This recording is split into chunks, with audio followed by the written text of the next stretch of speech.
Hello, welcome to my channel. I'm Bloodthorn WMMA, and today I'll be giving my predictions on who I think will be the champion in every women's weight class by the end of 2025. So I'll be going from highest to lowest. So first off, at bantamweight, I think the champion will be no other than Kayla Harrison. The reason why I'm picking Kayla Harrison is because she's expected to face Juliana Pena for the bantamweight belt, and I think Kayla will be able to just go in there and ragdoll her. So the reason why I think that'll happen is because we've seen Pena get ragdolled in previous fights. Her takedown defense really isn't the best. For example, in both fights with Nunes was able to take her down at will and control her on the ground. In the first fight, in that first round, she was able to get Pena on the mat and was able to stay on top for the rest of the round. And then in the second fight, Nunes was just taking her down whenever she wanted to and just absolutely pummeled her.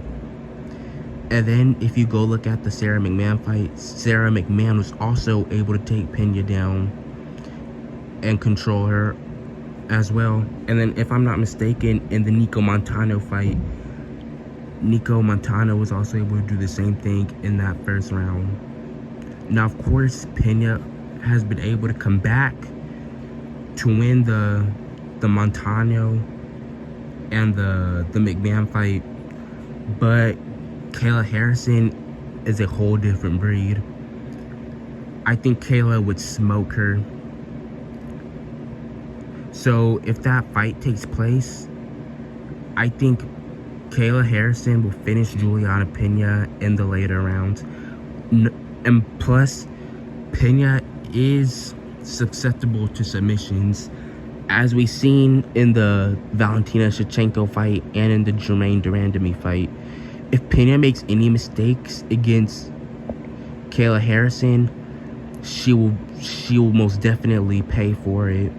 She can't be reckless. She has to stay patient and she has to stay calm. And not only that, but Pena has also had a lot of injuries lately, so maybe that could play a factor.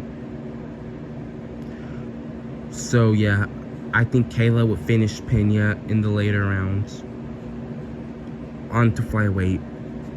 Now in the flyweight division, I think the champion will be Valentina Shevchenko, and still.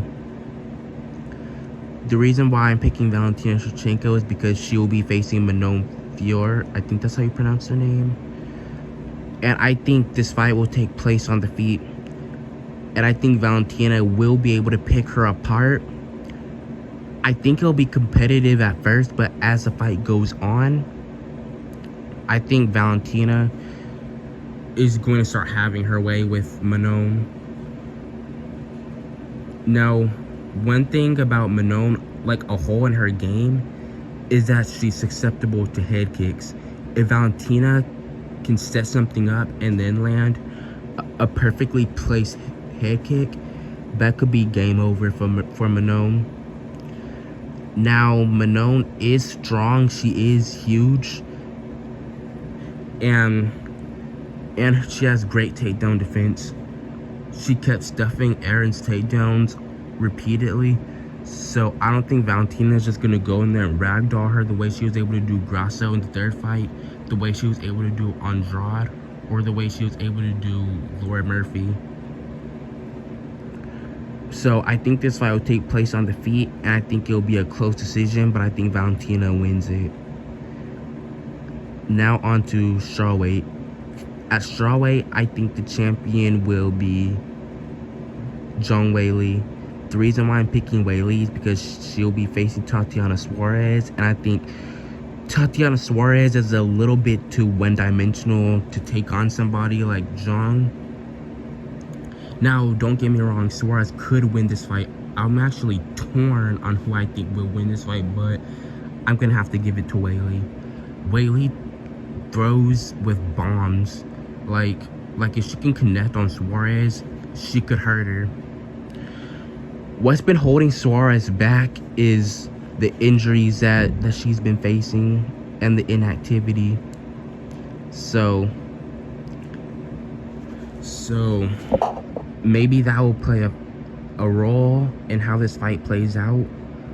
But my biggest concern with Wei Li is her takedown defense and her get-ups. Yan was able to take her down, I think, twice in their fight. And that fight was less than a year ago. And Yan isn't even a grappler. So if Yan was able to take Wei Li down, then Suarez should be able to do so, and she will be able to do so. And then in the Rose Namajunas fight back in November 2021, Rose was able to take Zhang down in the later rounds and control her. And Wei Li was not able to get up after being taken down. It's like she was a fish out of water. She did not know what to do off of her back. So if Suarez is able to do what Yan and Rose were able to do, she'll win this fight. She will be successful if Wei Li cannot keep Suarez off of her. Now, I do think Suarez will be able to get takedowns in the later rounds, but in the first few rounds, I think Wei Li will be able to outpoint her and maybe even hurt Suarez. Yeah, so those are my predictions for who I think will be the champions by the end of 2025. Make sure to like and subscribe. Goodbye.